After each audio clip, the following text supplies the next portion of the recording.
do you want with a dead girl? I'm the same. Born from the dead. I am a monster.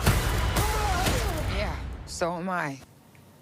That was a clip from The Bride. Okay, joining us now to talk about the movies of the week, film critic Richard Crouse. Happy Friday, Richard. Happy Friday to you. I don't know if this is a me sort of movie, but there's an audience somewhere out there. Tell us about The Bride. The Bride of Frankenstein is played off of, right? Yeah, so it's a riff off The Bride of Frankenstein, a movie from 1935, and Bonnie and Clyde and Wild at Heart and any other sort of crime spree movies, Badlands maybe you could throw in there. This is a very unusual movie. It is ambitious. It is audacious.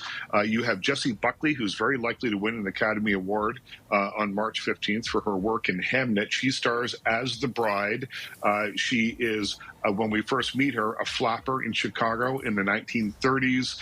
She is murdered, brought back to life by the Frankenstein's monster and a mad scientist as a companion for Frankenstein, but she wakes up possessed by not only the spirit of the woman she once was, but by the spirit of the bride, and, if that wasn't enough, the spirit of Mary Shelley, who wrote the original novel of Frankenstein.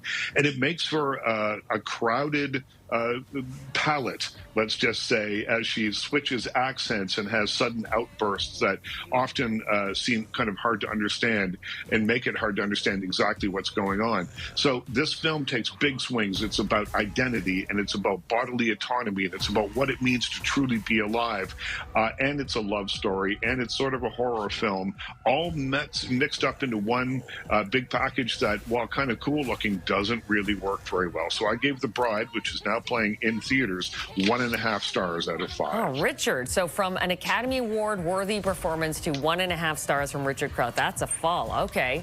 Let's move to something else, perhaps a little bit more optimistic. Hoppers, the newest Pixar film. Tell us what we got here. Movie. Okay. Yeah.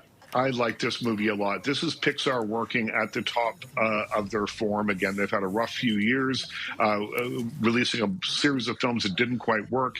Here you have the story of a young girl when we first meet her who has anger issues, and the only way she can quiet her mind is by being in nature. When her favorite glade is about to be paved over to make room for a superhighway, she decides she's going to stop it, and she does so, as we're seeing here on the screen, by hopping from her own body into the body of a robotic beaver so she can infiltrate the animal kingdom and talk to the animals, and they can talk to her, and she can save the glade. And so it's funny. It's got a lot of heart.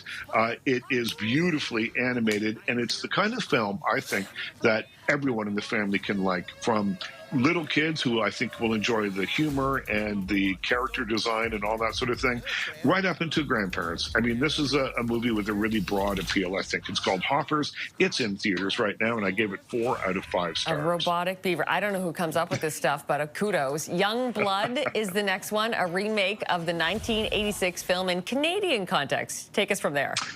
Yeah, I would say a really loose remake. So the original was 1986, and it really feels of its moment, of its time. It starred Rob Lowe as someone looking for a chance to get into the NHL, but he wasn't quite confident enough on the ice.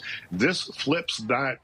So you have Ashton James, young actor who's really terrific in this movie, sees him get kicked off a minor league team in Detroit because he's a hothead. We later on find out why he's a hothead, but he likes to fight as much as he likes to get pucks in the goal, so it costs him his career in Detroit. He thinks his dreams of the NHL are over until he gets a chance to come to Hamilton, Ontario, and a minor league team there, where he has to learn to fight against systemic racism, against his own impulsive urges on the ice, and to really make sure his dream can come true of being in the NHL. Nicely performed by Ashton James, who gives us the passion for hockey plus the hurt that drives the character. But the thing that makes Youngblood cool is that, like all good sports movies, it's not really about the sport. There's great hockey sequences. We see all that stuff, but it's about the characters. It's about an underdog who has to work really, really hard to realize his dreams. So Youngblood is a 3.5 star out of 5 movie, and it's in theaters right now. Richard Crouse, thank you for this as always. I'm going to go see Hoppers this weekend. I'll let you know how it is. 4 stars. It's a good one. Thank you. Richard Crouse, our film critic. Have a great weekend.